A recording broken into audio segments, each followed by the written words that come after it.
Have you ever been backed into a corner by the one person who's supposed to protect you? Forced to make a choice that could ruin your life just to keep them happy? I'm talking about the kind of betrayal that cuts deep, where love and obligation twist into a noose around your neck, and you're left drowning in debt and resentment, wondering if you'll ever break free. That's the hell I've been through, and I'm still not sure if I've escaped the fallout. This isn't just a story about money. It's a raw, messy dive into family loyalty gone wrong, the weight of guilt, and a fight for my own future that nearly broke me. I'm going to take you through every gut-wrenching step. The day I signed my life away, the suffocating pressure of bills I couldn't pay, and a shocking truth about my mom that flipped everything I thought I knew. Stick with me, because I'm still piecing myself back together, and I need your help to figure out what comes next. Let's get into the darkest, most tangled chapter of my life. My name's Caleb, and I'm 32 now, living in a cramped one-bedroom apartment in Reno, Nevada, a city caught between the glitz of casinos and the stark beauty of the Sierra Nevada mountains, where the neon lights of downtown clash with the endless desert stretching out beyond. Reno's got this gritty, underdog charm, with its pawn shops and dive bars along Virginia Street, the faint hum of slot machines always in the background, and the Truckee River cutting through like a quiet reminder of something wilder. I grew up here in a working-class neighborhood near Sparks, and now I'm a mechanic, spending my days under the hood of beat-up cars in a dusty garage off Moana Lane, trying to fix more than just engines after the mess I've been through. The core of this story, the wound that still stings, is how my mom, Linda, pressured me into taking out a massive loan for her in the spring of 2018, a decision that spiraled into years of financial ruin and emotional turmoil. Linda's 58 now, a former diner waitress turned part-time bookkeeper, a woman with a sharp tongue and a knack for guilt-tripping, who's been the central figure in my life, both my anchor and my storm. The emotional conflict tearing me apart was the clash between my love for her, rooted in a childhood of her sacrifices, and the burning resentment I felt as her demands buried me in debt, making me question if family loyalty was worth sacrificing my own dreams. The unexpected twist came in late 2021, when I discovered that her emergency need for the loan wasn't what she claimed, but tied to a hidden gambling addiction she'd kept secret for years, shifting my anger into a complicated mess of pity and betrayal.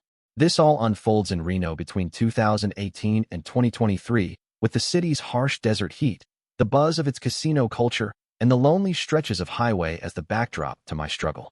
Memories of simpler times with mom hit me hard as I sit in my garage late at night, the smell of motor oil grounding me while I tinker with a busted carburetor, pulling me back to days before everything went south. I think about when I was a kid, maybe 10, helping her plant marigolds in our tiny backyard off McCarran Boulevard, her laughing as dirt smudged her face, promising we'd always have each other no matter what. I remember the nights she'd come home late from the diner, exhausted but still making time to help with my math homework at our wobbly kitchen table, the neon glow from a nearby motel flickering through the window. Now, flipping through old photos in a cracked album, faded shots of us at Lake Tahoe, grinning during a rare day trip, or at the Reno rodeo with cotton candy stuck to our fingers, I wonder how that bond warped into something so heavy, and why I didn't see the crack sooner. The nightmare kicked off on a sweltering April day in 2018, during one of Reno's brutal early summers, when the desert sun bakes everything and the air shimmers with heat, and Mom called me in a panic I couldn't ignore. I'd just finished a long shift at the garage, wiping sweat off my brow, when my phone buzzed with her name, her voicemail frantic, begging me to come over to her trailer in Sun Valley, because she was in big trouble. When I got there, the stale smell of cigarette smoke hitting me as I stepped inside. She broke down, claiming she was behind on bills after a medical scare, facing eviction if she didn't get $25,000 fast, and she needed me to take out a personal loan since her credit was shot. Standing in her cluttered living room, the hum of a dying AC unit in the background, I felt my stomach drop, torn between doubt and the weight of her tears, not knowing this was the start of a hole I'd spend years climbing out of. The pressure didn't let up after I reluctantly agreed, signing the loan papers a week later at a sketchy bank branch downtown, the weight of that decision settling like dust in my lungs as I drove home along I-80, the city skyline mocking me. Mom swore she'd pay me back once she got on her feet, but as weeks turned to months, her excuses piled up. First it was a delayed paycheck, then another emergency. While I started getting collection notices, my measly mechanic salary barely covering my own rent, let alone the $600 monthly payments. I'd lie awake in my apartment, the distant clatter of casino crowds filtering through my thin walls, feeling a mix of guilt for even questioning her and rage at how she'd roped me into this. wondering if I'd ever afford the life I'd dreamed of, maybe a small house, a family, now that every dime was swallowed by debt. Reno's endless hustle, the 24/7 diners, the desperate energy of gamblers, mirrored my own grind, a city of second chances that felt out of reach for me. The emotional toll deepened through 2018 and into 2019 as the debt became a chain I couldn't shake, each late-night shift at the garage a reminder of what I'd lost. I tried confronting Mom early on, driving to her trailer after a particularly brutal bill came in, but her deflections, tears about how hard life had been since Dad left us when I was 12, left me feeling like the bad guy for even asking, so I backed off, stewing in silence. I'd escape to the Truckee River walk on my days off, watching the water rush past while tourists snapped photos, wrestling with memories of her working double shifts to keep us fed, hating how that love now felt like a weapon as I skipped meals to make payments. My savings vanished, my credit tanked, and every overdue stamp on an envelope felt like a personal failure. The desert's vast emptiness outside Reno a perfect match for the hollow growing inside me. The grind of surviving under this burden stretched into 2020, with the pandemic only tightening the noose, as work slowed and the loan interest piled up like snow in the Sierras. I took on side gigs, delivering food, fixing neighbors' cars in my off hours, my hands always stained with grease, coming home to a fridge with just ketchup packets while Mom's calls grew less frequent, her vague updates about figuring things out, fueling a quiet fury I couldn't voice. I drive out to Pyramid Lake sometimes, the eerie stillness of the water under a bruised sky a place to vent to myself, questioning if I'd been too naive, if I should have said no from the start, or if family meant carrying this load no matter the cost. Reno's harsh winters, bitter winds whipping through the streets, the glow of casino signs a cruel contrast to my dark apartment, felt like a metaphor for my isolation, each day a battle to keep my head above water. The unexpected twist hit in November 2021, on a chilly evening after a long day at the garage, when the truth about Mom's emergency came crashing down, reshaping my anger into something I didn't know how to handle. I'd hit a breaking point after another collection call, deciding to dig into her story, and after some late-night internet sleuthing and a tense call to an old friend of hers who worked at a local casino, I uncovered that she hadn't needed the money for bills or medical costs. She'd been deep in a gambling addiction, blowing cash at slot machines and poker tables downtown, using my loan to cover her losses and debts to shady lenders. Sitting in my apartment, the hum of my ancient heater barely drowning out my racing thoughts, I felt a storm of betrayal and pity, fury that she'd lied, sadness for the desperation that drove her, and guilt for not seeing her struggle, all while the neon glow outside my window seemed to taunt me with her secret vice.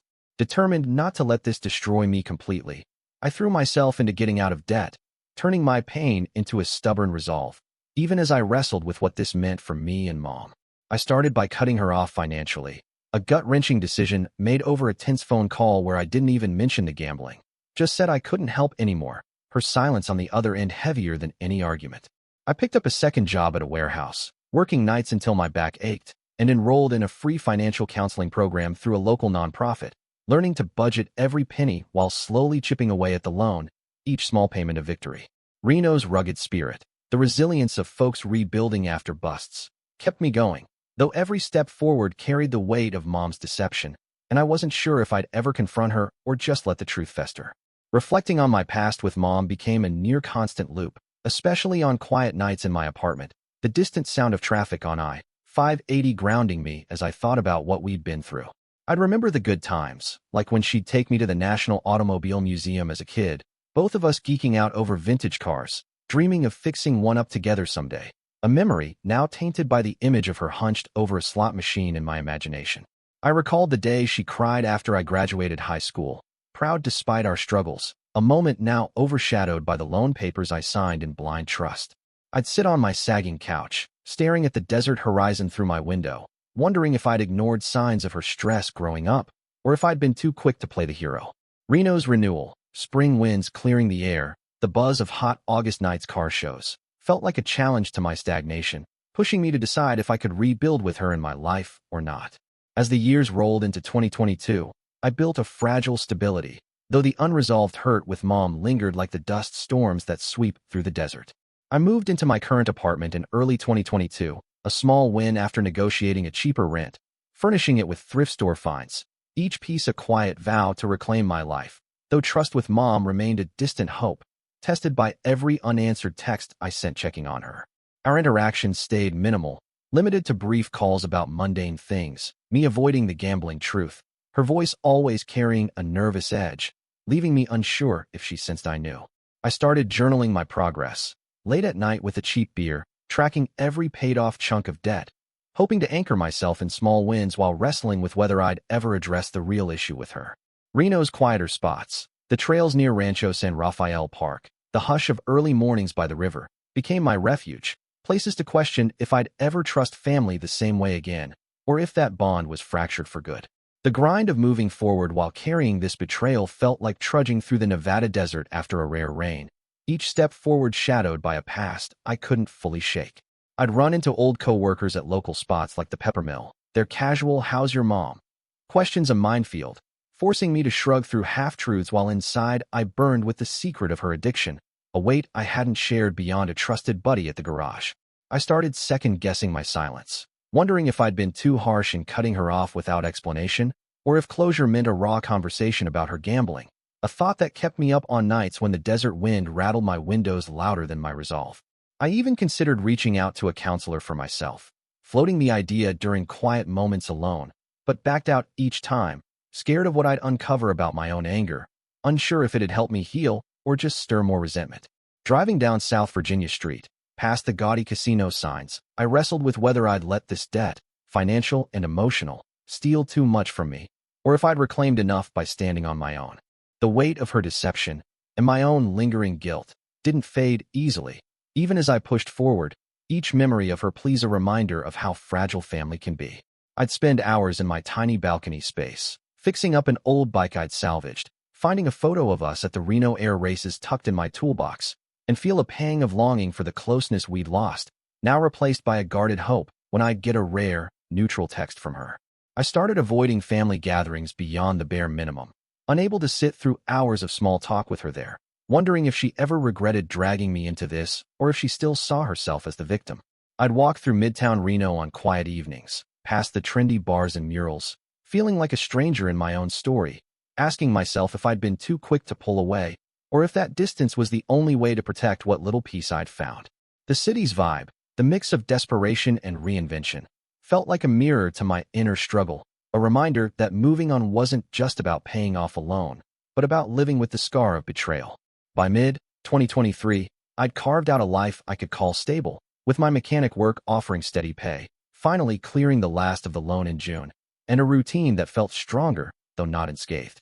I celebrated small victories, like a solo trip to Virginia City, walking the old mining town streets with a sense of freedom I hadn't felt in years, though I still caught flickers of resentment in my reflection during quiet moments, a reminder of the trust one was still rebuilding with myself. Yet, every time I'd hear from Mom, a rare attempt to reconnect, usually a quick call about nothing important, I'd feel that old mix of anger and curiosity, wondering if we'd ever truly address her addiction or if we were doomed to this surface-level dance. I started volunteering at a local community center, helping with car repair workshops for low-income folks, the act a balm and a blade, unsure if I was healing or just hiding from the bigger questions about my relationship with her. Reflecting on the journey to claw my way out of debt and betrayal, I spent a lot of time wandering Reno's quieter edges, like the paths near Idlewild Park, the desert horizon a somber mirror to my mood as I thought about what I'd gained and lost.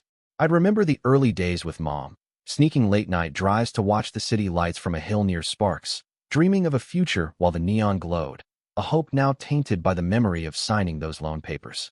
I thought about her fierce grit growing up, working endless shifts to keep us afloat, a strength now warped by the secret of her gambling, reduced to fleeting, awkward calls if I reach out. I'd sit on park benches near the river, sketching car designs in the fading light, wondering if I'd been too naive to see her struggles or if I'd ignored red flags in her desperation from the start. Reno's harsh beauty, the endless desert, the jagged Sierras, felt like a challenge, pushing me to decide if I'd let this hurt define me or if I could forge something new despite it. Now, as I sit here in my apartment, the soft glow of a cheap lamp casting shadows on the walls, the distant sound of casino noise drifting through the cracked window, I'm still wrestling with where to go from here. My life feels steadier, with the debt finally gone, but not whole, not yet. There are nights when I stare at my phone, wondering if confronting Mom about her gambling could mend something, or if it'd just reopen the wound. And then there's my own heart. Part of me wants to sit down with her, to hash out the lies and the pain, maybe even help her get support if she'd accept it. But another part of me just wants to focus on my own future, to stop letting her choices loom over me, maybe even move out of Reno for a fresh start. This city's taught me grit, with its boom and bust spirit and stubborn survivors, but I'm not sure if I'm ready to face that part of my past head on. So, I'm turning to you, my listeners, because I'm at a crossroads and I could really use your perspective. Have you ever been forced into a corner by family, carrying a burden that wasn't yours, and had to fight your way out? How did you handle it? Did you confront them, give them space, or just focus on rebuilding yourself? I'm torn between reaching out to mom for one last honest conversation, risking more hurt, or letting the past stay buried and moving forward on my own terms. What would you do in my shoes? Drop your thoughts in the comments, because I'm still figuring out how to honor the love I had for her without losing more of myself in the process. Thanks for listening to my story. I'll see you in the next one.